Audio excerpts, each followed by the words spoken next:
90 দিন সময় নিতে হবে? তাকে সাথে তো ক্রস ফায়ার দিয়ে মেরে ফেললেন না কেন? এখন পুলিশ কিন্তু ধর্ষকের পাহারাদার হিসেবে কাজ করছে। বিগত সময়ে যে ধর্ষণের একটা মহামারী চলছিল, এই মহামারীর সময়ে আমরা ছাত্র সমাজ একত্রিত হয়ে আমরা কিন্তু দীর্ঘদিন ধরে এই ধর্ষণের প্রতিবাদ জানাচ্ছি। মাঝখানে থেমে আবার প্রতিবাদ, কিন্তু এইবার আমরা আর ঘরে ফিরে যাবো না। এই ধর্ষণের বিরুদ্ধে আমরা যে স্বেচ্ছা রয়েছি এটি সবসময় অব্যাহত রাখবো। আমরা এই 7 মাথার বুকে দাঁড়িয়ে 24 ঘন্টার আলটিমেটাম দিলাম ছাত্র সমাজকে একত্রিত করে।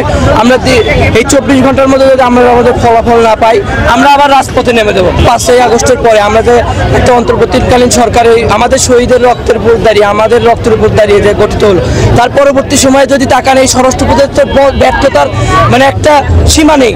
সে আমাদের এখন পর্যন্ত একটা নিরাপত্তা দিতে পারলো না।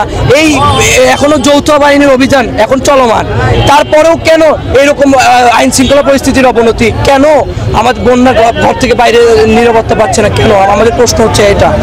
আমরা এখনো আমাদের বোনেরা, আমাদের মায়েরা, আমরা আমাদের কাছেই নিরাপদ না আমরা মনে করি। কেন শিশুদেরকে টার্গেট করা হচ্ছে কি মনে হয়? সেই শিশুদেরকে টার্গেট করার পিছনে এখন একজন ধর্ষক, সে তো মানুষের কাতারেই পড়ে না, একজন পশু। তার ঘরে যদি মা বোন থাকতো, সে কখনোই এরকম নির্মম জঘন্য কাজ করতো না আমরা মনে করি।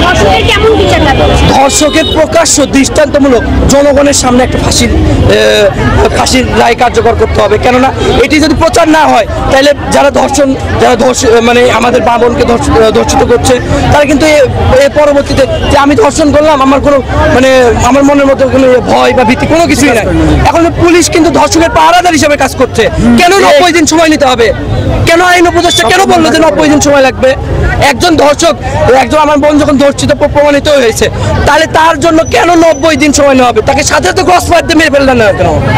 দরকার নাই তার, এই দেশের বাস করার মতো কোনো অ্যাবিলিটি নাই। কেন আমার বোনদের ধর্ষণ করেছে প্রকাশ্য ঘুরে বেড়াবে?